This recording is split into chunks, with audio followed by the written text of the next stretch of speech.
राम राम। आप देख रहे हैं प्रदेश का नंबर 1 और सबसे भरोसेमंद news channel India news Haryana और मैं हूं आपके साथ साक्षी जादौन। हरियाणा में बीबीएमबी यानी भाखड़ा ब्याज प्रबंधन बोर्ड को लेकर एक बार फिर से सवाल और उठने शुरू हो चुके हैं। ये सवाल केंद्र सरकार के एक फैसले के बाद उठने लगे।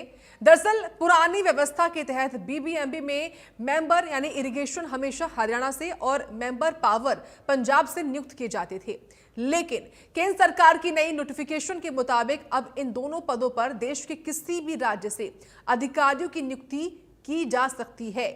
हालांकि अधिसूचना में यानी कि नोटिफिकेशन में यह जरूर लिखा गया है कि दोनों ही राज्यों यानी कि पंजाब और हरियाणा के आवेदकों को प्राथमिकता दी जाएगी, लेकिन यह अनिवार्य नहीं है कि नियुक्ति इन्हीं राज्यों से हो।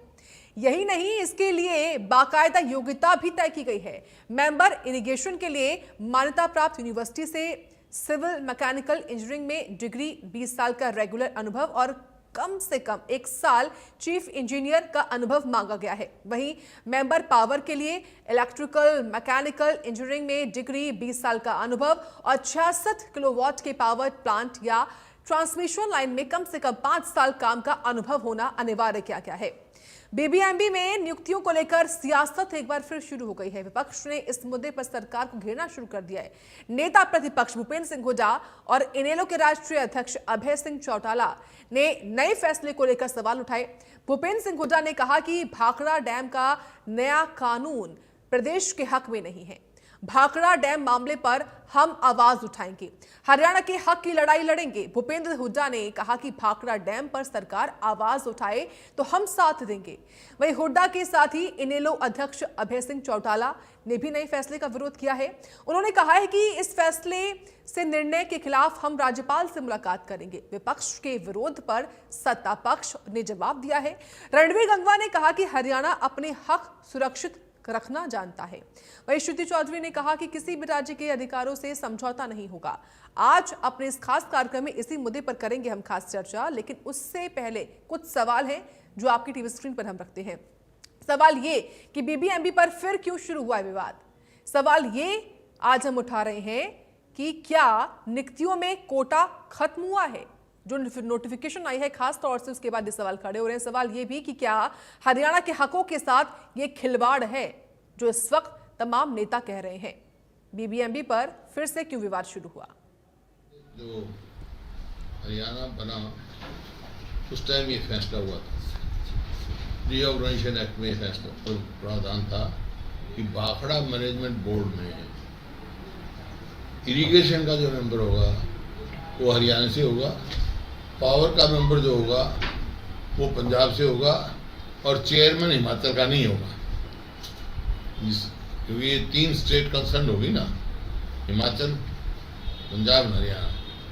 तो आज जो मैंने फैसला पढ़ा है इससे साफ लगता है कि एक तो हमारा SYL नहीं बना रहे और जो हक मिल रहा है उसको माने बात करते हैं। हमारे इरिगेशन का हमारा हक है, हमारा हक लेकर रहेंगे हम। पंजाब सरकार की वो नियुक्ति चाहती थी, पंजाब सरकार क्या मतलब था, वहाँ तो सेंट्रल फोर्सेज होनी चाहिए। लेकिन ये जो कानून आया ना ये ठीक नहीं है, ये हरियाणा के हित में नहीं है। इरिगेशन का मेंबर हमारा हक है और जो पहले फैसला था वही कायम रहना चाहिए।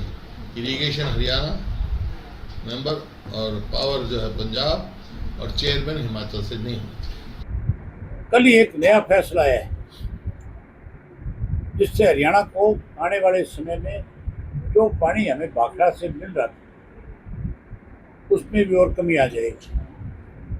पहले भाखड़ा का जो मैनेजमेंट था वो 60-40 के रेशो से 60% अधिकारी जो पंजाब के लगते थे, 40% हमारे लगते थे और वो आपस में बैठ करके अपने अपने राइट के लिए कितना पानी हरियाणा को मिले कितना पंजाब को जाए इसके लिए बैठ करके आपस में फैसला करते थे।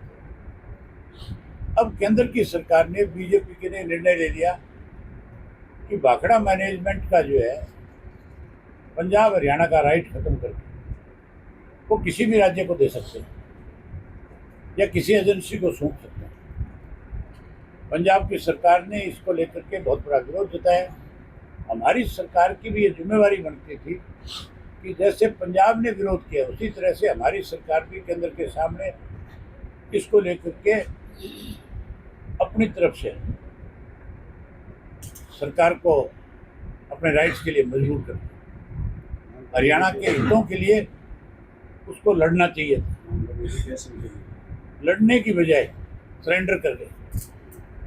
हम इसका विरोध करते हैं और इस इशू को लेकर के हम जल्दी गवर्नर से मिलेंगे और गवर्नर से कहेंगे कि भी आप हमारे संवैधानिक हेड हो और हमारे हरियाणा प्रदेश के साथ अगर कोई इस किस्म के फैसले करके कमजोर करे तो फिर आपकी जिम्मेवारी बनती है कि आप उसको लेकर के सरकार को भी मजबूर करो, केंद्र की सरकार से भी हो।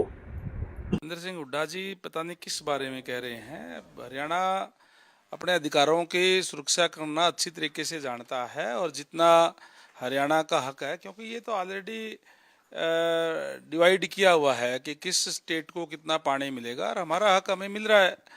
कौन अधिकारी है क्या है उससे क्या फर्क पड़ता है। सारे जो अधिकारी है वो सरकार के एम्प्लॉयज होते हैं। पता नहीं किस तरीके की बात करते हैं। कोई अधिकारी और जो सरकारी अधिकारी है, चाहे वो सेंटर का है चाहे स्टेट का है, उस सरकार का अधिकारी है। जो नियम बने हुए हैं उसको एग्जीक्यूट करना उसका काम है। जो भी अधिकारी लगेंगे उसको एग्जीक्यूट करेंगे। बाकी हमारे जो अपने डिपार्टमेंट है, इरिगेशन का भी डिपार्टमेंट है, हमारे सारे तमाम अधिकारी इस चीज़ को देखते हैं और जितना हमारा हक हमें चाहिए वो हमें मिल रहा है। हमारा कोई अधिकारी जाकर के कोई ज़्यादा हक थोड़ी दे देगा। किस स्टेट का अधिकारी आकर के किसी दूसरे स्टेट को ज़्यादा दे सकता है क्या? वो तो जो कोई नियम बने हुए हैं उसके तहत ही पानी दिया जाएगा। जिस तो बंटवारा हुआ उसके हिसाब से दिया जाएगा। अब पता नहीं नई नई बात कहाँ से लेकर के लोग आ जाते हैं। केंद्रीय विद्युत मंत्रालय ने भाखड़ा ब्यास मैनेजमेंट बोर्ड यानी बीबीएमबी के नियमों में बड़ा बदलाव किया है। पहले जो मेंबर स्टेट्स है उसमें पंजाब और हरियाणा का बीबीएमबी में वर्चस्व होता था और इसको लेकर जो सिंचाई के पद पर अधिकारी की नियुक्ति की जाती थी वो हरियाणा से की जाती थी और विद्युत यानी पावर जो अधिकारी कामकाज संभालते थे वो पंजाब से उनकी नियुक्ति की जाती थी। लेकिन अब विद्युत मंत्रालय ने नियमों में बड़ा बदलाव किया है और जो नए भर्ती के नियम लेकर आए गए हैं इसके अनुसार अब देश भर में कहीं से भी कोई भी अधिकारी जो है उसकी ड्यूटी, उसकी तैनाती जो है वो इन पदों पर की जा सकती है। अब इसको लेकर पंजाब और हरियाणा जो है वो अपनी आवाज बुलंद कर रहे हैं और कहा जा रहा है कि पंजाब और हरियाणा का जो वर्चस्व है वो अब खत्म हो गया है, क्योंकि पहले पंजाब और हरियाणा का इन दो पदों पर अधिकार होता था। लेकिन अब विपक्ष जो है ये बात कह रहा है, कल इस बात को भूपेंद्र सिंह हुड्डा ने भी कहा, पंजाब से भी बहुत सारे मंत्रियों के और जो लीडर्स है उनके बयान निकलकर सामने आ रहे हैं। उन्होंने ये कहा है कि उनके अधिकारों का हनन किया जा रहा है। पंजाब और हरियाणा का जो इन पदों पर अधिकार होता था, यहीं से पहले जो अधिकारी हैं वो इन पदों पर उनकी नियुक्ति की जाती थी। लेकिन अब इस फैसले को लेकर केंद्र सरकार पर ये आरोप लगाए जा रहे हैं कि अब वो पंजाब और हरियाणा का जो वर्चस्व है उसे खत्म करना चाहते हैं, उनके अधिकारों का जो हनन है वो किया जा रहा है। लेकिन अब जो नया नियम आया है इसको लेकर कोई भी जो भी इसके मापदंड रखे गए हैं नियमों के अनुसार देश भर में कहीं से भी कोई भी अधिकारी जो है इस भर्ती प्रक्रिया में शामिल हो सकता है। हालांकि केंद्र सरकार के द्वारा ये जरूर कहा गया है कि पंजाब और हरियाणा को इन पदों पर भर्ती के लिए प्राथमिकता दी जाएगी। लेकिन इसके अलावा भी अगर कोई और भी कैंडिडेट है जो सभी मापदंडों को पूरा करता है, सभी नियमों के अनुसार अगर आता है तो उसकी नियुक्ति भी इन पदों पर की जा सकती है। हालांकि विपक्ष एक ओर जहां इस मुद्दे को लेकर अपनी आवाज बुलंद कर रहा है, वहीं दूसरी ओर सत्ता पक्ष के जो नेता है श्रुति चौधरी जो सिंचाई मंत्री है उनसे भी आज बातचीत की गई। उन्होंने ये कहा है कि ये जो फैसले हैं ये सोच समझकर देखभाल कर लिए गए हैं और किसी भी प्रदेश के अधिकारों का जो हनन है वो नहीं होने दिया जाएगा। कैमरा पर्सन जतिन के साथ साक्षी शर्मा, इंडिया न्यूज हरियाणा, चंडीगढ़। तो पूरे मुद्दे को आपने समझा। शुरुआत करते हैं अब चर्चा की। खास मेहमान जुड़ चुके हैं, उनसे आपका तारुफ करवा देते हैं। इस वक्त राजकुमार कटारिया जुड़ रहे हैं, प्रवक्ता बीजेपी हैं, बहुत स्वागत है आपका राजकुमार जी। रजत पंडेटा जी हैं, प्रवक्ता इनेलो हैं, बहुत स्वागत है आपका पंडेटा जी। डॉक्टर रविंद्र मलिक है, वरिष्ठ पत्रकार है, बहुत स्वागत है आपका। और कुछ देर में कृष्ण शर्मा भी जुड़ेंगे जो कि प्रवक्ता कांग्रेस हैं, बहुत स्वागत होगा आपका भी। राजकुमार कटारिया जी, मैं शुरुआत आपके साथ ही करना चाहूंगी। ये जो पूरा मामला बीबीएमबी को लेकर फिर शुरू हो चुका है विवाद, नया संशोधन तो हुआ, आपने कोटा को खत्म करके ओपन कैटेगरी अब रख दी है, इसकी जरूरत क्यों पड़ी और कैसे प्रदेश के हित में ये होगा? जी नमस्कार जी। आपके चैनल के माध्यम से आपके दर्शकों को भी मेरा नमस्कार और साथी प्रवक्ताओं का भी इस डिबेट में स्वागत है। पंजेठा जी और हम जो है तकरीबन मिलते ही रहते हैं।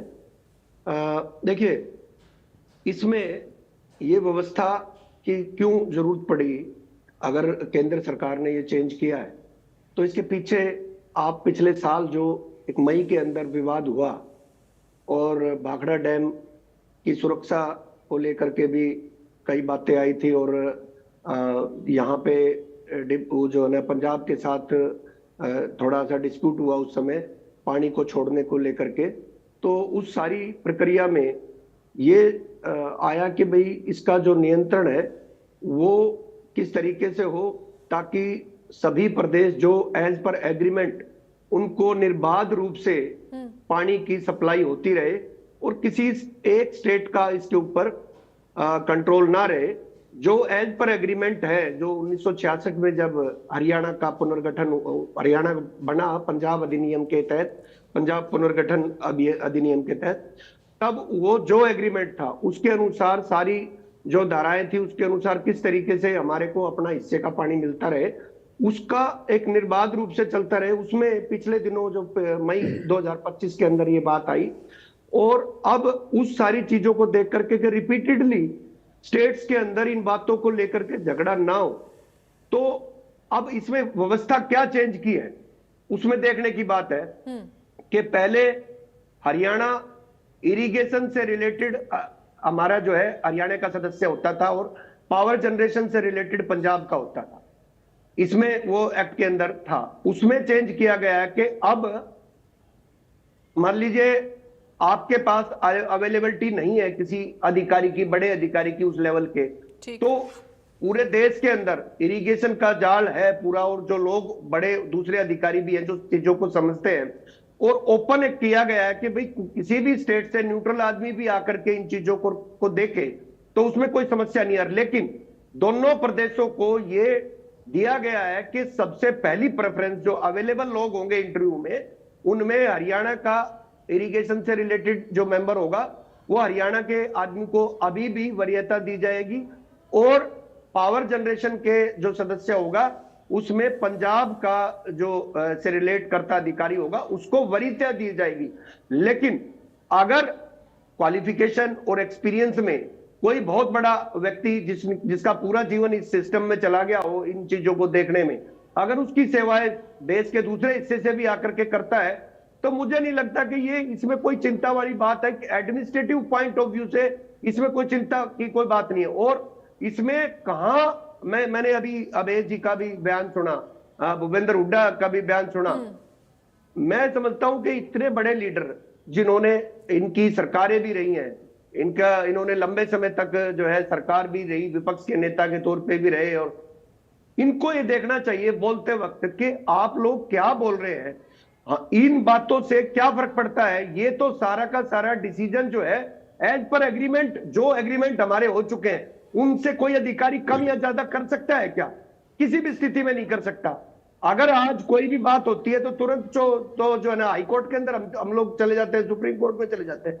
तो मुझे नहीं लगता कि इस तरीके, ये उनको ये लगा होगा कि बार बार प्रदेश की, दोनों प्रदेशों की राजनीतिक हितों की वजह से अलग अलग तरीके के कोई किसी समय में किसी तरीके का कोई चीफ मिनिस्टर आ जाता है और वो अपने राजनीतिक हितों की वजह से कोई इस तरीके का डिसीजन ले लेता है कि वो उसको फिर मानने के लिए बाध्य होते हैं, वो अधिकारी उनके इन्फ्लुएंस में काम करते हैं, उससे आम पब्लिक को दिक्कत होती है। इसलिए भाखड़ा डैम को वो स्ट्रेटेजिकली लोकेशन बेशक पंजाब के अंदर है, लेकिन उस लोकेशन को पंजाब से तो कभी शिफ्ट नहीं किया जा सकता। डैम तो डैम है, लेकिन वहां पे बैठ के जो व्यक्ति बैठे न्यूट्रल तरीके से सबके हितों की सुरक्षा करे और जो डिवीजन हुआ है पानी का उसको इक्वल करते हुए जो एज पर एग्रीमेंट उसको निर्बाध रूप से मिलता रहे और डिस्प्यूट ही ना खड़ा हो, तो उसमें कोई समस्या की वाली बात नहीं है।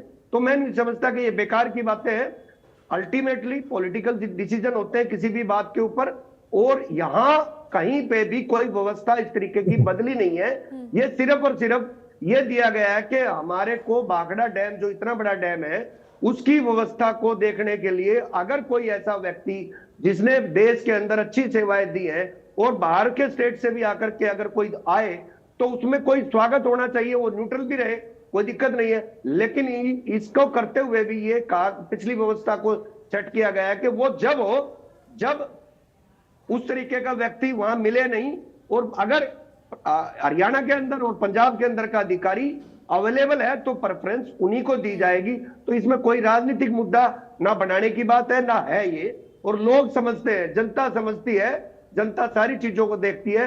जब भी कोई बात होती है, देखिए केंद्रीय सरकार की जिम्मेवारी होती है, केंद्रीय सरकार को सारी चीजों को देखना होता है कि भविष्य के अंदर किसी तरीके की स्टेट्स के अंदर इस तरीके की वेमनिस ना आए, और पॉलिटिकल बेनिफिट के लिए जो है पॉलिटिकल लोग दूसरे तरीके की बात ना करें, और वो जो है व्यवस्था निर्बाध, क्योंकि ये पानी जो है, बिजली और पानी लोगों के जीवन रेखा है, और उसको किस तरीके से चलाना है वो केंद्र सरकार की पहली प्राथमिकता है। और उसमें किसी तरीके का भी मुझे नहीं लगता कि कोई इतना बड़ा बदलाव है कि जिसमें इतना जो है हल्ला मचाया जाए। और ये व्यवस्था अल्टीमेटली अधिकारी जो है काम करते हैं, पॉलिटिकल लोगों के नीचे ही काम करते हैं, उनके अख्तियार में ऐसा कुछ नहीं है कि वो बहुत कुछ ऐसा कर पाते हैं। वो तो सिर्फ और सिर्फ ये है कि जिस लेवल की पोस्ट है, जिस लेवल का एक्सपीरियंस चाहिए इतने बड़े सिस्टम को चलाने के लिए, उसके लिए ओपन डोर किए गए हैं कि पूरे देश से कोई एक्स्ट्रा ऑर्डिनरी अगर एक्सपीरियंस कोई बंदा है तो उसके लिए भी रास्ता खुले। तो इसमें कोई, इसे स्वागत होना चाहिए। हम जो है एक पाकिस्तान और हिंदुस्तान की तरह थोड़ा ही है, हम तो जो है स्टेट है, इंटरनल स्टेट है एक देश के, और हमारे अंदर जो है इस तरीके की भाव नहीं आने चाहिए कि हम जो है एक दूसरे के खिलाफ इस तरीके से लड़े कि हम एक देश और दूसरे देश की तरह। ये नजरिया हमारा नहीं होना चाहिए। अखंड भारत का नजरिया रखेंगे तो सारी चीजें क्रिस्टल क्लियर होती है। तो मुझे नहीं लगता कि किसी तरीके की कोई समस्या है, और ये जो है व्यवस्था को और सुदृढ़ करने का प्रयास है केंद्र सरकार का कि कहीं किसी भी सिचुएशन में, किसी भी पॉलिटिकल क्राइसिस में भाखड़ा डैम जो है वो, उसका इंपैक्ट जो है जनता के ऊपर इस तरीके से ना पड़े कि कोई पॉलिटिकल आदमी मोटिवेटेडली अगर उसको कोई इस तरीके से चेंज करना चाहे तो ना चेंज कर पाए।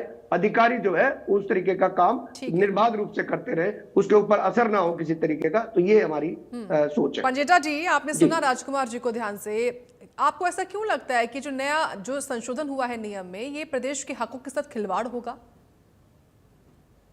देखिए, पहली बात तो जो अभी राजकुमार जी बोल रहे थे, हमारे बड़े सम्मानित प्रवक्ता है, मगर उन्होंने कुछ बातें ऐसी कही हैं यहाँ पर कि कोई न्यूट्रल भी रहे और एक दूसरे के खिलाफ लड़ने की बात उन्होंने करी। कोई नहीं लड़ रहा है, पंजाब का भी इसी तरीके से हक खत्म किया जा रहा है।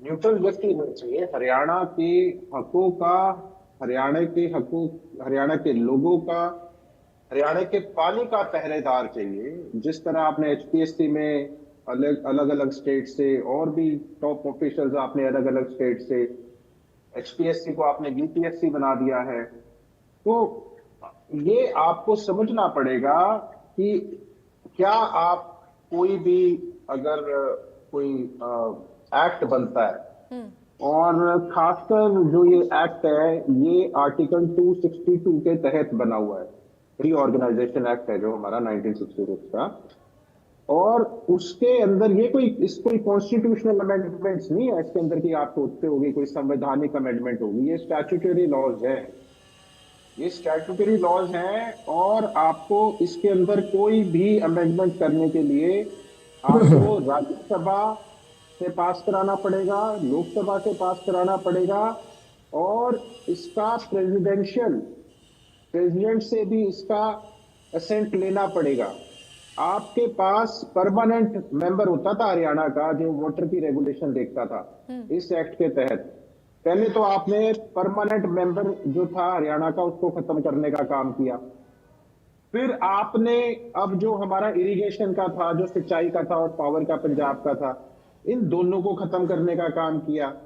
पहली बात तो आप इसको खत्म कर ही नहीं सकते हैं ये, और अगर आप सोचते हैं कि आपका घर का से ज्यादा कोई आपके घर का परिवार के से ज्यादा आपको कोई बाहर वाला आपके परिवार के जो घरेलू आपके झगड़े हैं उसको सुलझाने का काम करेगा, तो ऐसा नहीं है। बाहर का व्यक्ति आपके झगड़ों का मजे लेगा और आपके झगड़ों को उलझाने का काम करेगा। आपका आपके स्टेट का कौन ऐसा व्यक्ति होगा जो आपके अपने स्टेट का खुद कह दे कि नहीं हमें नहीं चाहिए, पूरे देश में से किसी को भी लगा दीजिए। ये ऑर्गेनाइजेशन एक्ट बना क्यों था? आप इसमें थर्ड पार्टी इंटरेस्ट, आपका इसमें क्या इंटरेस्ट है कि आप इसमें थर्ड पार्टी इंटरेस्ट क्रिएट कर रहे हैं? क्या मतलब बनता है कि ये अगर रीऑर्गेनाइजेशन एक्ट जो है ये हरियाणा पंजाब का, इसके ऊपर बीबीएमपी का हरियाणा पंजाब का मसला है, इसके अंदर आपको चलो गोविंद सागर रिजर्वायर है हिमाचल के अंदर, बहुत सा उसका चलो पानी स्टोर्ड है, तो इसका मतलब ये नहीं है जो डैम है वो आगे आके मेन डैम वही है, आगे आके नंगल में एक और उसको जो बना हुआ है बीबीएमबी का दफ्तर बना हुआ है। तो मेरा सीधा सीधा ये है कि अगर हरियाणा के हक इस रीऑर्गेनाइजेशन एक्ट में दिए हुए हैं तो पहले तो इसको पार्लियामेंट से आप कराइए, अगर आपको कराना है तो। ऐसे थोड़ी ना कि कोई भी अजूल फजूल नोटिफिकेशन जारी कर दी, उसका कोई लीगैलिटी नहीं है। और आप ऐसे एक्सपेरिमेंट बहुत कर रहे हो, आपके मंडियों में भी ऐसे एक्सपेरिमेंट चल रहे हैं जो पूरे देश में कहीं नहीं है। आपके मंत्री जी भी बोल रहे थे कि पहले रशिया और चीन से खत्म कराओ बायोमेट्रिक्स, वहां के डोमेस्टिक जो किसान है उनके लिए कोई जरूरी नहीं है कि वहां के डोमेस्टिक किसानों को कहीं अंगूठा और बायोमेट्रिक्स कराना पड़े। आप ऐसे ऐसे उदाहरण ना दिया करो, विश्व में चले जाते हो आप। अरे पूरे देश में कहीं नहीं, आप रूस और वहां चले गए। और जहां तक इसका सवाल है, इसमें बाहरी किसी का भी दखल, क्योंकि ये पंजाब और हरियाणा के इंटरेस्ट, पंजाब और हरियाणा के हितों से जुड़ा हुआ मुद्दा है, रीऑर्गेनाइजेशन एक्ट से जुड़ा हुआ मुद्दा है। इसके अंदर ऐसे संशोधन करने ये आपको अलाउड ही नहीं है आपको करने जो आप कर रहे हैं।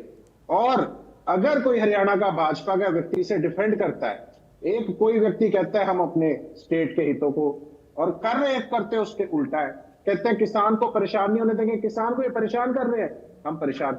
ये राजनीतिक भाषा अच्छी तरह जनता समझती है। इसके अंदर आपने पहले भी छेड़खानियां करने की कोशिश करी है, और ऐसी कोई भी छेड़खानी, क्या आपको हरियाणा में कोई ऐसे व्यक्ति नहीं मिलते जो आपको पता है कि आपके हरियाणा के परमानेंट रहेगा, आपका हरियाणा का ही, तो उसको आपको ओपन करने की क्या जरूरत है? ऐसी क्या आवश्यकता आन पड़ी? यकायक भाजपा को ऐसा हरियाणा विरोधी कदम एक से एक आपके दिमाग में भी, सोच में भी कैसे आते हैं? ठीक, जब कोई सुनिश्चित कर रहा है आपके हरियाणा की लड़ाई लड़ने के लिए, आपके कोई भी किसी को भी लगाओ, आप हरियाणा के व्यक्ति को ढूंढ के लगाओ, आप अपना भाजपा का चहेता लगा दो चाहे, हमने ये तो नहीं कहा। आपको पूरे देश में से क्यों चुनना है? क्या इंटरेस्ट है? अब आप बताओ, तमिलनाडु में क्या इंटरेस्ट है हरियाणा के साथ? क्या उसको ज्योग्राफिकल कंडीशन पता है? क्या उसे किसानों की समस्या पता है? क्या उसे हरियाणा की स्टेट की और परेशानियां पता है? अभी पंजाब ने बंद किया था, आपको भी पता होगा, भाखड़ा का पानी, एसवाईएल का मुद्दा वो सुलझाने को तैयार नहीं है। पंजाब ने क्या किया, भगवंत मान ने खुद एडमिट किया कि हमने हर 10-15 फुट के बाद ना मूंगे, मतलब कि एक खेतों की तरफ अपने किसानों को देने के लिए हमने उसमें वो कर दिए, पासेस बना दिए हैं पानी के। क्यों बाढ़ की इतनी समस्या आई? फिर ये आप ही ने काम किया था। वो कहते हैं कि किसी ना किसी तरह हम ये पानी जितना नहर से हरियाणा को जा रहा है, उस पानी में भी कहीं ना कहीं सेंधमारी कर ले। ठीक है सर, आपका पॉइंट आ गया है, मैं इस पर जवाब लूंगी। ठीक है राजकुमार जी, मैं आऊंगी आपके पास। एक बार ओपनिंग रिमार्क आ जाए सर सबका, क्योंकि कृष्ण जी भी कुछ बोलेंगे, उसका जवाब आपको देना पड़ेगा। कर सकता हूं एक मिनट इंटरवेंशन सर? 30 सेकंड, फिर 30 सेकंड। जी, मैं रजत जी देखिए, मतलब काफी बुद्धिजीवी आदमी, लेकिन इनके मुंह से ऐसी बातें सुन के मुझे हैरानी होती है कि, लेकिन इनकी मजबूरी है।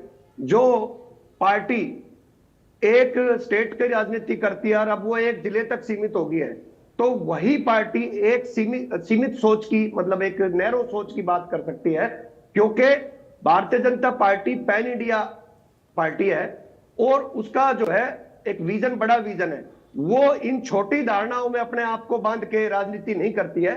देखिए, देश के प्रत्येक व्यक्ति 1 करोड़ 140 करोड़ 145 करोड़ की जनता, जो 150 करोड़ की जनता है, उसका अगर उसके सारे लोगों का अधिकार सारे स्टेट्स में हो तो क्या दिक्कत है? लेकिन चूंकि इनकी मजबूरी है, एक स्टेट के अंदर राजनीति करते हैं और सीमित हो गए हैं एक जिले तक, तो इससे ज्यादा तर्क वो दे भी नहीं सकते, क्योंकि इनकी जो मानसिकता घूम फिर के वही।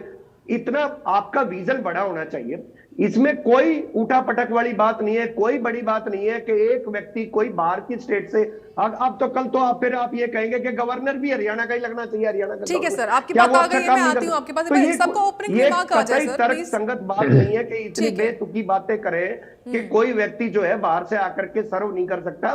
वो आपको करना क्या है, आपको ऐसे इंस्टीट्यूशन पे काम करना है जहां न्यूट्रल तरीके से आप इलेक्शन कमीशन चलाते हैं। इलेक्शन कमीशन में भी मतलब आप कहां से लाएंगे? संघीय ढांचा है, उसमें नोटेड सर, आपको नोटेड, डोर आपके ओपन पॉइंट नोट रखने कर लिए, चाहिए। ठीक है सर। इतना नैरो माइंड होकर के राजनीति नहीं करनी चाहिए। इसको अच्छी व्यवस्था कृष्ण है, शर्मा जी। लॉन्ग टर्म में हरियाणा को फायदा मिलेगा। कृष्ण शर्मा जी, राजकुमार जी बोल रहे हैं ये फैसला जो है, ये जो संशोधन है उसको आप स्वागत करें। इसमें तो अभी भी जो प्रेफरेंस है, जो प्राथमिकता है वो दी जाएगी ना हरियाणा और पंजाब के लोगों को ही, तो कैसे खिलवाड़ हो रहा है? साक्षी जी, पहले तो आपको, आपके चैनल को और मेरे पैनलिस्ट जी। साथियों को नमस्कार। मैडम जी, मैं ये इस समय जो भाजपा ने, केंद्र सरकार ने ये जो फैसला लिया है, नोटिफिकेशन निकाला है, इसकी कोई आवश्यकता नहीं थी। ये संयुक्त पंजाब, जब 1948 में संयुक्त पंजाब था, देश आजाद हुआ ही था और हमारे राष्ट्र निर्माण की एक परियोजना थी, उसमें संयुक्त पंजाब, उसके बाद उसमें समझौते हुए राजस्थान से थोड़ा बहुत पानी, और हिमाचल तो उस टाइम हरियाणा अस्तित्व में नहीं था। 1966 में श्रीमती इंदिरा गांधी ने हरियाणा का और पंजाब के 2 हिस्से हुए और इसमें दोबारा पंजाब और हरियाणा का जल बंटवारा और बिजली का बंटवारा हुआ और एक संसद में कानून पास हुआ। संसद में कानून पास होने के बाद क्या ये एडमिनिस्ट्रेटिव आधार पर इसको बदल सकते हैं? इसकी आवश्यकता क्या थी? ये इसमें 2 जो फुल टाइम मेंबर होते हैं, एक इरिगेशन का, एक पावर का। इरिगेशन हरियाणा का और पावर का पंजाब का होता था। और चेयरमैन के बारे में ये था कि बाहर के राज्य का नहीं होगा, पंजाब और हरियाणा से ही होगा। लेकिन भाजपा की सरकार ने चेयरमैन, देख लो, पिछले कई सालों से बाहर का है, उत्तर प्रदेश का है। उसको क्या पता? मैडम जी, इसमें इतना बड़ा काम नहीं है। प्रोजेक्ट बनाने में समय लगता है, उसमें टेक्निकल बातें होती हैं। अब तो पानी देना है, जैसे किसान एक रजवाए से पानी लेता है और वो अलग अलग जमींदार अपने अपने हिस्से का पानी अपने बार के अनुसार पानी लेते हैं। अब तो नदियां बनी हुई है, वहां से अपने बेलदारों को, उनको उस पानी को खोलना होता है। इसमें इतने बड़े टेक्निकल की राज्यपाल की आवश्यकता क्या हो गई? ये भाजपा का गुप्त एजेंडा है मैडम जी, ये गुप्त एजेंडा है। इसमें शक होता है इन पे। जब पूरी तरह से सब चल रहा था, ठीक ठाक चल रहा था, इसकी आवश्यकता क्या थी? ये नए नए प्रयोग करते हैं। अभी हमारे इनेलो के प्रवक्ता भी कह रहे थे कि मेरे नए नए प्रयोग करके देखते हैं। ये निजाम चिश्ती की तरह चमड़े के सिक्के चलाना चाहते हैं हिंदुस्तान में। इन्होंने कोई प्रोजेक्ट तो बढ़ाया ही नहीं, कोई ऐसी परियोजना तो देश को दी ही नहीं जिसको ये अपने आप उसको उसमें लागू कर सके। ये बड़ी परियोजनाओं को, उनका किसी का नाम बदल देते हैं, किसी की जो लॉ एंड ऑर्डर उनके बाय लॉज है उसको बदल देते हैं। तो ये क्या करना चाहते हैं देश को? ये पंजाब, ये जो पंजाब हरियाणा का जल का बंटवारा है, ये गुजरात ले जाना चाहते हैं क्या? मैडम जी, HPSC में चेयरमैन बाहर का है, उन्होंने हरियाणा के बच्चों की क्या भावनाओं को, क्या माता पिता की भावनाओं का, जो बच्चे तैयारी करते हैं, उनके माता बहनों की जो अपेक्षाएं होती है कि हमारा भाई नौकरी में लगेगा, और वो यहाँ के चपरासी और कलर लगते हैं और अधिकारी लगते हैं बाहर के लोग। इसी तरह हरियाणा का जल बंटवारे और पंजाब के जल बंटवारे में बाहर के अधिकारियों का क्या, उन्होंने भौगोलिक स्थिति का क्या ज्ञान है? उन्होंने क्या पता कि बांगर में, सिरसा हिसार में, भिवानी में जल की आवश्यकता है या पंजाब के किसी उसमें आवश्यकता है? ये सब शक के दायरे में है। और ये मुझे शक है मैडम जी, मैं ये नहीं कहता कि मैं पूरी तरह से ठीक हूँ, लेकिन इन भाजपा के ये जो छदम लोग होते हैं, छिपे हुए लोग होते हैं, जो इसको संघ बोलते हैं, इनकी कोई योजना है इसके पीछे। इनकी योजना ये हो सकती है, इस राष्ट्रीय प्रोजेक्ट को ये कभी अडानी अंबानी को ना दे दे। मुझे इस बात का शंका है और इस शंका का समाधान ये, क्योंकि हरियाणा और पंजाब का अगर कोई प्रहरी होता इसमें, वो ऐसा नहीं कर सकता था। ये लगाएंगे किसी बाहर के स्टेट के मेंबर को, चेयरमैन को। मैडम जी, ये कुछ भी कर सकते हैं। इन्होंने हरियाणा और पंजाब, अब चुनाव है पंजाब में, अब आपने देखा कि पिछले आपके चैनल से बहस हुई थी, पंजाब पुलिस ने जबरदस्ती की, वहां पे अपनी फोर्स को लगा दिया और वहां जो पानी छोड़ना होता था किसानों के, हमारे हरियाणा के बंटवारे का, उसमें भी कम कर दिया था मैडम जी, जब तक ये कुछ कर नहीं पाए। और अब ये अपने अधिकारी वहां पर बिठा के वहां पे अपनी सुरक्षा तो ये बिठा नहीं पाए, तो ये हम इनसे कैसे शक करें? हरियाणा का किसान कैसे इन पे विश्वास करे? किसानों को ये उसमें पीट रहे हैं मंडियों में, वहां पे एमएसपी के नाम पे, वहां मॉइस्चराइज के नाम पे, वहां पे मतलब लोग किसान लाइनों पे हैं। अब उन्होंने जल की आवश्यकता हुआ करके अब जल भी दूसरे का हाथों में दे रहे हैं। ये किसानों के इतने दुश्मन क्यों हैं? 750 किसानों की बलि लेने के बाद क्या इनको सब्र नहीं हुआ? अरे ये किसानों से इसलिए कटते हैं मैडम जी कि 3 काले कानून किसानों के दबाव में वापस लेने पड़े। अरे जो भूमि जो अधिग्रहण नियम था जो उन्होंने लागू कर दिया था अडानी अंबानी के लिए, उसको किसानों के विरोध के बाद वापस लेना पड़ा नोटिफिकेशन को। ये किसानों के पुराने दुश्मन है। किसानों के 750 किसान बलि हो गए, एक संवेदना नहीं करी, एक संवेदना प्रकट आज तक संसद में या किसी राज्यसभा में की हो। मैडम जी ये सबके दायरे में आते हैं। सही ठीक ठाक चल रहा था काम, थोड़ा बहुत पानी इधर उधर हो जाता था। आपकी बात का मैं जवाब लेती हूँ, लेकिन उससे पहले डॉक्टर रविंद्र मलिक जी, मनसा क्या है ये जाहिर करें लोग। ठीक है डॉक्टर रविंद्र मलिक जी, आपको क्या लगता है ये जो फैसला, इस फैसले से दोनों ही राज्यों में जो राजनीतिक अस्थिरता है वो बढ़ी है या बढ़ेगी आने वाले वक्त में और ज्यादा? और क्या ये माना जाए कि आने वाले समय में क्या ये कानूनी लड़ाई की भी तस्वीर जो है वो बदल सकती है, यानी कि कानूनी लड़ाई भी इसमें संभावित है?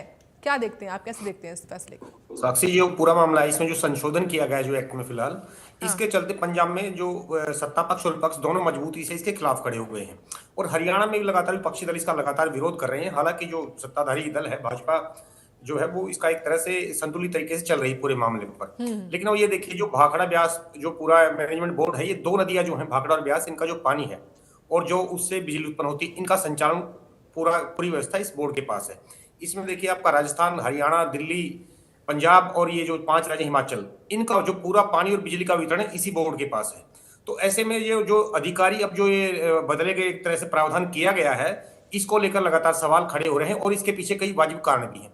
अब देखिए जो एक तरह से हवाला दिया गया है कि इससे जो उच्च लेवल के अधिकारी हैं जो जिनको फील्ड का अच्छा ज्ञान है, उनको आने का अवसर मिलेगा। लेकिन दूसरी तरफ एक चीज मैं बताऊं कि जो यहाँ का जो लोकल जो यहाँ की भौगोलिक परिस्थितियां हैं, बाहर का व्यक्ति उतना उसको समय लगेगा और इसमें काफी एक लंबा प्रोसेस है, तो एक तरह से वो सवाल भी उठ रहा है। एक जो दूसरी बात है कि बाहर का जो व्यक्ति यहाँ क्यों आए, जबकि यहाँ पर क्या, यहाँ पर एक सवाल अपने आप में उठ रहा है कि यहाँ पर वाजिब अधिकारी मतलब उस लेवल के नहीं है। जैसे जो अभी बताया गया है कि जिस तरह इरिगेशन का जो हमारा एक सदस्य होता था उसके लिए डिग्रियां कर दी है, उसमें जो पहले भी शायद थी वो मैकेनिकल की कर दी है और सिविल की, और वहीं दूसरी तरफ इलेक्ट्रिसिटी सदस्य के लिए देखें तो वहां पर इलेक्ट्रिकल की और सिविल की, और जो फील्ड का 20-20 साल का अनुभव है और 1 साल का चीफ इंजीनियर का अनुभव होना चाहिए दोनों के पास। इसके अलावा इरिगेशन में बड़े प्रोजेक्ट का 10 साल का और संचालन का ये सब 5 साल का। तो एक तरह से जो योग्यताएं हैं, क्या हरियाणा के जो अधिकारी उन पर पूरा नहीं उतरते हैं? अब दूसरी बात, अब आप चंडीगढ़ का मुद्दा ले लीजिए। चंडीगढ़ के मुद्दे पर भी जिस तरह आप रेशो देखेंगे अधिकारियों का करीब 60-40 का है, तो यहाँ क्या दिक्कत नजर आ रही है किसी को? और ये प्रावधान पहले, अब क्या मतलब इसकी जरूरत क्या आन पड़ी, ये भी यहाँ बताए जाने की जरूरत है। चूंकि अब मामला केंद्र के अधीन है, केंद्र के पास इसका अधिकार क्षेत्र है और जो केंद्र चाहे तो उसमें प्रावधान अपने हिसाब से कर सकता है। हालांकि जो तकनीकी पहलू है जो इसमें चाहे लोकसभा संबंधी हो या राज्यसभा में पास करा जाए वो बात की बातें हैं, लेकिन फिलहाल पूरा विपक्ष हरियाणा का जिस तरह से विरोध कर रहा है, इसके पीछे कहीं ना कहीं एक बार इसमें जो सत्ता पक्ष है उसको भी और केंद्र को भी एक बार इस पर जरूर विचार करने की जरूरत है। और एक चीज और बताऊं, देखिए एक बार जब चंडीगढ़ की बात करें हम, इस तरह का ही मुद्दा है जो अधिकार क्षेत्र की बात है। जब एक बार जो आमतौर पर देखिए चंडीगढ़ का जो प्रशासक होता है वो पंजाब का गवर्नर होता है। एक बार केजे अल्फांस जो रिटायर्ड आईएएस अधिकारी थे 97 बैच के केरला के, उनको पंजाब के गवर्नर ही नहीं थे लेकिन उनको प्रशासक बना दिया गया था उस समय 2016 में। और उसी समय जो भाजपा की जो समर्थन में थी, जो उनके साझेदार थे प्रकाश सिंह बादल, उन्होंने इसका कड़ा विरोध ये कहते हुए जताया था कि इसके चलते अगर बाहरी व्यक्ति को चंडीगढ़ का प्रशासक लगाया गया तो इससे पंजाब का चंडीगढ़ पर जो एक हक है वो कमजोर होगा, और तुरंत प्रभाव से केंद्र को ये फैसला अपना वापस करना पड़ा था। तो अब उस एंगल से देखें तो इसकी जरूरत क्या थी उस समय ऐसा करने की? या फिर अब देखिए आप, अब हरियाणा में क्या कोई योग्य अधिकारी नहीं है या व्यक्ति नहीं है? तो ये कई पहलू हैं, इन पर चिंता की जरूरत है। और जो एक चीज और बताऊं मैं, जो ये दोनों नदियों का पानी है, ये पूरे बोर्ड का जो जो जिम्मेदार अधिकारी सदस्य हैं वो साप्ताहिक संचालन देखते हैं कि किस राज्य को फिलहाल कितने पानी की जरूरत है, बिजली की जरूरत है, और हर सप्ताह उसका आकलन और समीक्षा होती है। और अब जो लोकल अधिकारी देखिए, अब जो हमारा दक्षिणी हरियाणा जहाँ पर पानी की आपने देखा हमेशा समस्या रहती है और बार बार ये मुद्दा उठता भी है, और जो यहाँ के जो लोकल अधिकारी हैं उनको भौगोलिक रूप से करीब सारी चीजें पता है, तो एक ये एंगल भी, इस पर भी विचार करने की जरूरत है। हालांकि ये भी ठीक है एक बात की जो अन्य राज्यों के जो अधिकारी हैं उनको भी एक तरह से जो ठीक ठाक उनको ज्ञान है, परख है चीजों की, वो अगर वो यहाँ आएंगे तो एक तरह से चीजों में सुधार भी हो सकता है। लेकिन अब ये दोनों ही पहलू हैं, इसमें केंद्र सरकार को एक बार इस मामले पर पुनर्विचार करना चाहिए। और मैं एक चीज और बताऊं, इसमें सबसे बड़ा मुद्दा जो आने वाला है वो है पंजाब में चुनाव का, और उस पहलू को लेकर भी इसमें केंद्र सरकार तमाम एंगल जो हैं उन पर विचार कर रही है। और देखिए पंजाब में सभी दल, सत्ता पक्ष और पूरा विपक्ष एक साथ इस पूरे मामले पर एकजुट हो गया है।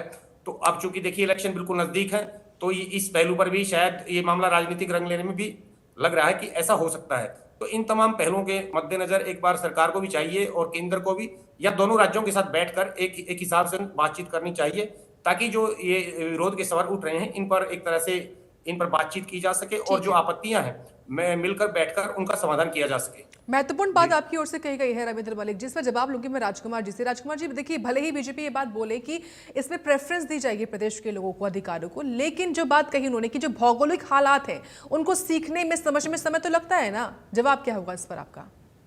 जी साक्षी जी, देखिए आपने भी नोटिफिकेशन पढ़ा, हमने पढ़ा, रविंद्र जी ने उसका गहन मंथन किया है। जो उस लेवल पे अधिकारी पहुंचता है उसका 20-20 साल का एक्सपीरियंस होता है, उनको टेक्निकल चीजें और ये चीजें डाटा के साथ उठाने में कोई बहुत बड़ा दिक्कत नहीं है। मैं इस चीज की डिफेंस नहीं कर रहा हूं, मैं सिर्फ इस बात को कह रहा हूं कि अगर कोई अच्छा अधिकारी, न्यूट्रल अधिकारी इस चीज पे जाकर के बैठे, और हमारे रोज जैसे ही गर्मी आती है पंजाब के साथ पानी के ऊपर हर साल कुछ ना कुछ तनातनी होती है, तो व्यवस्था बनाने में अगर न्यूट्रल आदमी कोई आकर के बैठता है और वो बिल्कुल एक फेयर माइंड से, जुडिशियल माइंड से बैठ करके चीजों को एनालाइज करके अगर करेगा तो दोनों स्टेट के लिए अच्छा है, एक बात। दूसरी बात, आपने खुद स्वीकार किया कि चुनाव होने वाले हैं और केंद्र सरकार ने जो है, पंजाब के चुनाव होने वाले हैं अगले 1 साल के अंदर अंदर, 8-9 महीने के बाद है, और केंद्र सरकार ने इवन देन ये डिसीजन लिया है। तो अगर कोई पॉलिटिकल माइलेज लेने की बात होती तो क्या कोई पार्टी इस तरीके का काम करती, सरकार इस तरीके का काम करती? नहीं। यहां पॉलिटिकल माइलेज लेने की बात नहीं है, यहां बात है कि व्यवस्था को लोगों के हित में किस तरीके से चलाया जाए। बार बार में छोटी छोटी बातों को लेकर के डिस्प्यूट स्टेट के ब्रदरहुड में दिक्कत ना आए, क्योंकि उन सारी चीजों पे फर्क पड़ता है। एक दूसरे से हम पड़ोसी स्टेट है और हम एक ही मिट्टी के बने हैं, एक ही खून के बने हैं। वो ठीक है कि एक एडमिनिस्ट्रेटिव पॉइंट से जो है हमने एक रेखा खींच दी है, वो एक अलग मैटर है, लेकिन हमारे कल्चरली और टेम्परामेंट के हिसाब से हम दोनों का टेम्परामेंट, दोनों स्टेट के लोगों का एक जैसा है। तो ये दोनों स्टेट के लोग एक दूसरे से कभी टकराए ना, और अगर कोई आदमी बाहर का भी आकर के एक अच्छे तरीके से एडमिनिस्ट्रेशन करके न्यूट्रल तरीके से काम करे, और वो काम किस पे करना है, लिखा हुआ जो है एज पर एग्रीमेंट उसके हिसाब से करना है, तो मुझे लगता नहीं कि कहीं कोई दिक्कत है। और डिसीजन के अंदर राजनीति बिल्कुल नहीं है, लोगों की सेवा अच्छे से कैसे हो, रूल कैसे इंप्लीमेंट हो, और बेस्ट आदमी ढूंढ करके उस काम के लिए लगाया जाए, ये केंद्र सरकार की मंशा है। उस चीज को भी देखा जाना चाहिए। हम एक छोटी एक सिस्टम में बैठ करके के किसी को, क्या हरियाणा इस तरीके का स्टेट है कि भौगोलिक तरीके से उसको समझने में बहुत बड़ा, मतलब ज्योग्राफिकल कोई चीज समझनी पड़ेगी। आप जो है किसी को भी, आप भी, मैं विश्वास है डॉक्टर रविंद्र जी मलिक जी से, आप बुद्धिजीवी भी हैं, आपको भी अगर हम भौगोलिक तौर से अगर इन चीजों का डिसीजन करने के लिए तो आप भी, मतलब उसमें कोई बड़ी बात नहीं है। कटारिया जी बिल्कुल, आप सुनिए, मैं आपको एक चीज बताऊं, वैज्ञानिक स्तर पर ये चीजें बड़ा महत्व, बड़े इंपॉर्टेंट चीजें जो मैंने एस्पेक्ट बताया, आप इसको इग्नोर नहीं कर सकते आप। नहीं, मैं मानता हूं, एग्री करता हूं आपसे, लेकिन जो 20 साल अगर किसी प्रोफेशन में देख करके आता है तो उसका एक विजन होता है, उसकी एक समझ होती है और उसका एक अपना एक्सपीरियंस काउंट होता है। वो देख करके वो सारी चीजों को समझने में, एक आम आदमी जिस चीज को 5 महीने में 6 महीने में समझेगा वो 1 हफ्ते में समझ लेगा, क्योंकि टेक्निकल चीजें हैं, उनकी डिग्री है, उनका एक्सपीरियंस है, वो सारी चीजें समझ सकते हैं, कोई इतनी बड़ी बात नहीं। ठीक है, कृष्ण जी बोलिए। मैडम जी देखिए, भाजपा के प्रवक्ता को झूठ तो बड़ी मासूमता से बोलते हैं लोग। मैडम जी 70-75 साल में 64 के बाद पंडित जवाहरलाल नेहरू ने इसका जब उद्घाटन किया, उन्होंने इसका वो शिलान्यास किया था और उन्होंने उद्घाटन किया था। उसकी एक कल्पना थी इस प्रोजेक्ट के बारे में, और श्रीमती इंदिरा गांधी जी ने हरियाणा और पंजाब हरियाणा को जन्म दिया और उसका बंटवारा किया। मैडम जी ये जो बीजेपी के लोग हैं ना, मैंने कहा ना, ये निजाम चिश्ती की तरह अपने सिक्के चलाना चाहते हैं। ये हर उस कागज से जो जिसमें नेहरू खानदान और या श्रीमती इंदिरा गांधी कांग्रेस के साथियों के पास कोई तर्क नहीं होता है, तब वो आरएसएस को बीच में लेके आते हैं। मुझे पता है आपका हर डिबेट में ये फैक्टर लेके आते हैं कि आपके पास कोई तर्क नहीं होता, तो तर्क क्या है इसमें? मतलब क्या इसमें छुपा हुआ एजेंडा हो सकता है? एडमिनिस्ट्रेटिव ऑर्डर को जो है, क्या एडमिनिस्ट्रेटिव इसमें पानी कौन सा तर्क? आप तर्क बात कीजिए, आपको बात करना है पानी के लिए फाटक खोलना है, 3rd क्लास है और 4th क्लास उसका फाटक खोलते हैं, और पावर में अपने लाइनमैन, असिस्टेंट, फोरमैन का बटन स्विच करते हैं। इसमें टेक्निकल कहां से आ गई? एक बड़ा बड़ा प्रोजेक्ट है, एक बड़े बड़े नारे हैं, इसमें आपने क्या करना है? आपने इसमें खाने के रास्ते ढूंढने हैं और आप देश को बेच रहे हो। हमें इसकी बात का शक है कि इस राष्ट्रीय परियोजना को आप बेच भी सकते हो। आपने सारे देश को, हवाई जहाजों को, अपने बंदरगाहों को बेच दिया, आपने रेल को बेच दिया। महत्वपूर्ण चैनल पे जब कांग्रेस के प्रवक्ता, ठीक है राजकुमार जी यार एक बार बात अपनी पूरी कर ले कृष्ण जी, प्लीज राजकुमार जी। शंका होती है कि वो किस तरीके की ट्रेनिंग लेके आए। बोलिए सर, बोलिए। अरे ट्रेनिंग आपने 1 साल में ट्रेनिंग ले ली? कल ही तो गए आप कांग्रेस में थे, आप 1 साल में ट्रेंड हो गए क्या? ऐसी बेतुकी बात तो मैंने कांग्रेस में भी नहीं की। बेतुकी है ये बात? ठीक है सर, वक्त जाया नहीं करते एक दूसरे का, प्लीज सर। आप हर बात को आप किस तरीके की बात कर रहे हैं? क्या राजकुमार जी बोलने दीजिए उन्हें, प्लीज बोलने दीजिए। कोई पार्टी, कोई नेता, कोई अधिकारी बेच सकता है क्या? मैडम जी मैं बताता हूँ, कोई लॉजिकल बात करनी चाहिए, लॉजिकल मैडम जी होनी चाहिए, कोई बात हो। लेकिन कृष्ण जी जो बात कही गई है कि प्रेफरेंस मिलेगा, और खुद श्रुति चौधरी ये बात बोल रही है कि जो हमारे अधिकारी हैं राज्य के, उनको प्रेफरेंस मिलेगा, उनका जो हक है वो उनसे छीना नहीं जाएगा। मैडम जी, हाँ मैडम जी मेरी बात सुनिए। ये भाजपा का प्रवक्ता है, सुखी सुखी बात करता है।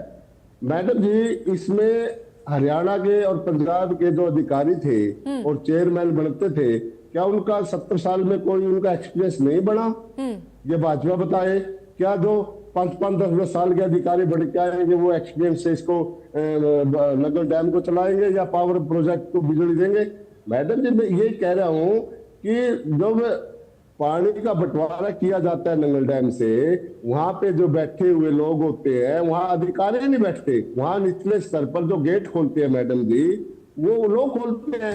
कितनी गेज है, कितने गेज का पानी छोड़ना है, कम छोड़ना है, ज्यादा छोड़ना, वहां गेज लगे हुए हैं मैडम जी। गेज हमारे 4th क्लास और 3rd क्लास अधिकारी बेचारे उसको उठाते हैं। और रही बिजली की, बिजली जो पावर है, ग्रिड है, वो जो टरबाइन लगे हुए हैं वो बिजली उत्पन्न करती है, और उसमें कौन सा यूपी का, गुजरात का अधिकारी उसको घुमाएगा चरखी के साथ? भाई वो तो ऑलरेडी घूम रही है, पानी घुमाता है उसको, टरबाइन को, और बिजली बढ़ती है, और पहाड़ों से पानी आता है, वो नहरों में जाता है पंजाब का, हरियाणा में।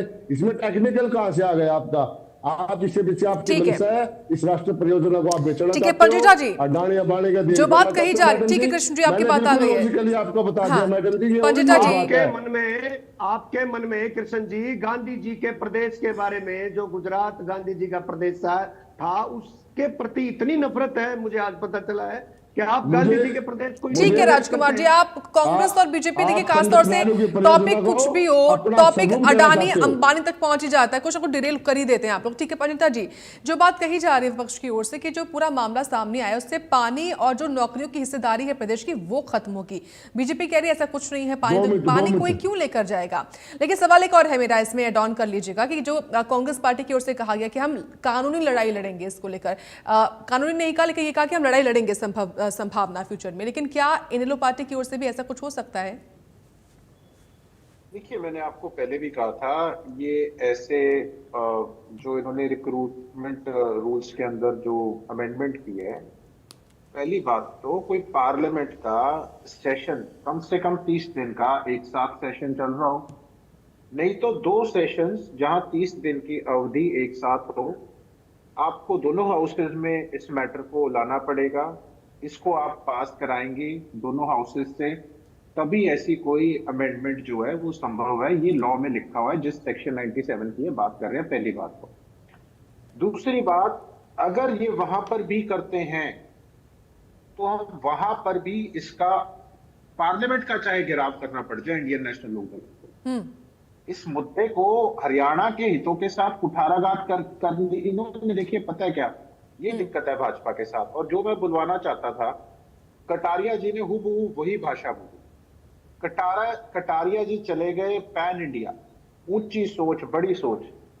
आपके घर में एक रोटी है, आपके 2 बच्चे हैं, तो आप उन दोनों में आधी आधी तोड़ के दे दोगे, मगर वो एक रोटी आप कहीं पूरे हिंदुस्तान में बांट दो, 20 में बांट दो, अपने बच्चों को भी मत दो, जो बाहर कोई आया उसको खिला दो। देखिए, हरियाणा का व्यक्ति का पहला कर्तव्य ये है कि पहले तो उसके प्रदेश के साथ, उसके हितों के साथ कोई कुठाराघात ना। इन्होंने पहले यमुना का पानी अंडरग्राउंड पाइप डालकर कोई कनाल इरिगेशन करते, कोई कनाल निकालते तो राजस्थान को देते थे। ऐसा नहीं है हरियाणा ने नहीं कहा, हरियाणा ने कहा ये बात कि हम कनाल इरिगेशन करते हैं, आपको एक नहर खोद देते हैं, पानी दे देते हैं। राजस्थान ने कहा हमें नहीं चाहिए, आपके जो रास्ते में खेत आएंगे, आपका दक्षिण हरियाणा जो सूखा पड़ा है, जिसमें वाटर रिचार्ज की सुविधा बिल्कुल नहीं है, जो पहली डार्क जोन में, इन्होंने, राजस्थान ने कहा हमें तो पाइप दीजिए, अंडरग्राउंड वाटर दीजिए यमुना का, जबकि हमारे पास खुद के पास पानी नहीं है, हम दिल्ली को भी दे रहे हैं। और इन्होंने ये कहा 70,000 करोड़ का प्रोजेक्ट है वो, उससे भी ऊपर का 70,000 से 1 लाख करोड़ का। पार्लियामेंट में उसके बारे में चर्चा हुई, पार्लियामेंट के अंदर वो पास भी हो गया और उसके ऊपर काम भी शुरू हो गया। देखिए, SYL का पानी नहीं मिला हमें। हमारे भाजपा किस तरह इस प्रदेश के लोगों को भूखा और सूखा रखकर, ठीक है, आपकी बात का मैं जवाब ले लेती हूँ, एक क्लोजिंग रिमार्क हो जाए सर राजकुमार जी आपकी तरफ से। और एक 10 सेकंड 5 सेकंड, हाँ ठीक है, 10 सेकंड लीजिए, ठीक है 10 सेकंड 5 सेकंड, ठीक है, बोलिए। दूसरा, देखिए, दूसरा यहाँ पर बात हो रही थी, जो 66 से लेकर 70 से लेकर जो लोग लगातार पंजाब हरियाणा के और आज तक, उनका एक्सपीरियंस होगा या जो नया आएगा उसका एक्सपीरियंस तो पहले दिन से स्टार्ट होगा, वो तो एक लेमैन है, उसे क्या पता। ये बात होगी कि हरियाणा के अंदर गवर्नर की बात कर रहे थे, ऐसा दिन भी आएगा हरियाणा के अंदर। ठीक है, 20 सेकंड में जवाब दीजिएगा राजकुमार जी प्लीज, 20 सेकंड। कैसी रजत जी, ये तो आप ऐसी बात कर रहे हो राजकुमार जी, 20 सेकंड मैडम जी, राजकुमार कटारिया से कोई फार्मूला पूछिए, मैं जवाब देता हूँ आपकी बात का। फार्मूला पूछिए, हमारे वो कह रहे हैं बिना फार्मूला बोलते, इसको फार्मूला पूछिए कौन सा फार्मूला है। चलिए ठीक है, क्योंकि वक्त इतने की अनुमति देता है, मुझे रोकना पड़ रहा है आप सभी को। राजकुमार जी, कृष्ण शर्मा जी, रजत पजिटा जी और डॉक्टर रविंद्र मलिक जी, बहुत धन्यवाद आप सभी का, आप सब जुड़े और इस खास मुद्दे पर आप सभी ने अपने विचार जो है वो साझा किए हैं इंडिया न्यूज के साथ। और चलिए, वक्त हुआ है छोटे से ब्रेक का, ब्रेक के बाद खबरें लगातार जारी हैं, आप जुड़े रहें इंडिया न्यूज हरियाणा के साथ।